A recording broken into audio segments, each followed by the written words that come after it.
ఎవరిది డ్రామా ఇది? ఆ కెన్స్టార్ జోలికి ఎందుకు వెళ్ళరు?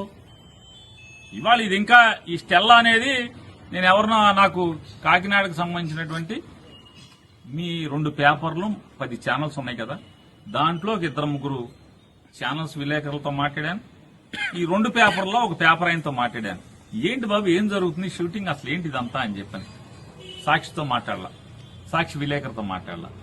మీ 2 పేపర్లు 10 ఛానల్స్ లో ఓ 3 మాట్లాడాను.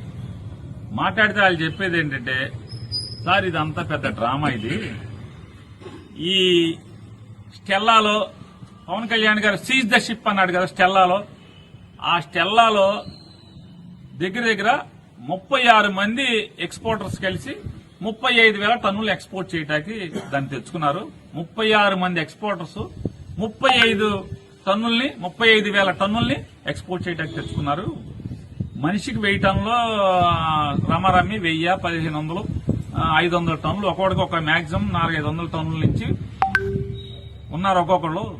ఇప్పటికి ఒక 3,000 టన్నులు లోడ్ అయింది, ఇంకా 32,000 టన్నులు లోడ్ చేయాలి.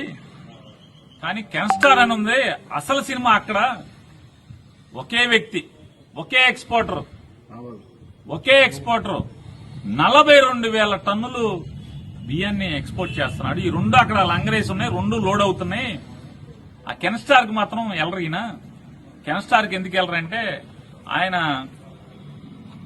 సీను అని చెప్పని సాక్షాత్తు ఆంధ్రప్రదేశ్ రాష్ట్ర ఆర్థిక శాఖ మంత్రి వియ్యంకుడు కోడలు తండ్రి వేల్పూరు సీను ఏదో అంత నాకు వాళ్ళే చెప్పారు. ఆ పేర్లన్నీ కూడా తగిలింది నాకు. వేల్పూరు సీను ఈ రాష్ట్ర ఆర్థిక శాఖ మంత్రికి వియ్యంకుడు.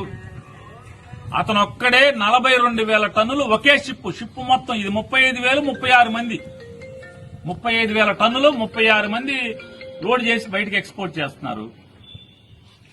నైజీరియానే అక్కడికి వెళ్తుందంట ఆ వేల్పూర్ సీనుది. ఆ వేల్పూర్ సీను ఒక్కడే 42,000 టన్నులు ఎక్స్పోర్ట్ చేస్తున్నాడు. ఏ దాంట్లో ఉండవా? దాంట్లో లేవా అంటున్నా?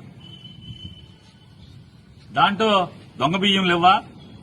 పీడీఎస్ బియ్యం లేవా? దాంట్లో చూశారా? చూడరా? ఏ వేల్పూర్ సీను అయితే మన కళ్ళకి గంతలు కట్టేసుకుంటారా? అంటే గుర్రానికి కళ్ళకి గంతలు కడతారు, రోడ్డు ఎంబటి వెళ్ళాలి, అటు ఇటు చూడకూడదని. అట్టా చంద్రబాబు నాయుడు గారు ఏమన్నా గంతలు కట్టాడా? అసలు మిమ్మల్ని షిప్లోకి పర్మిషన్ ఇవ్వకుండా ఆపిన వాళ్ళు ఎవరు?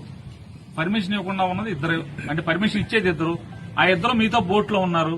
మరి ఎందుకని పర్మిషన్ ఇవ్వలేదు? వాళ్ళ మీద చర్య అంతా మరి ప్రభుత్వం ఎంక్వైరీ చేయాలి కదా. ఈ రాష్ట్రానికి ఉప ముఖ్యమంత్రి తర్వాత ముఖ్యమంత్రి రానని పర్మిషన్ ఇవ్వకుండా జిల్లా కలెక్టర్నేమో పర్మిషన్ ఇచ్చి పంపిస్తారా? ఈయన్నేమో పర్మిషన్ ఇవ్వకుండా ఆపేస్తారా? అంటే కరేపాకులాగా వాడుకుని ఎలక్షన్లు వాడుకుని వదిలేస్తారా? ఏంటిదంతా ఈ తంతు? మీరు కెన్స్టార్ దగ్గరికి ఎందుకు వెళ్ళరు?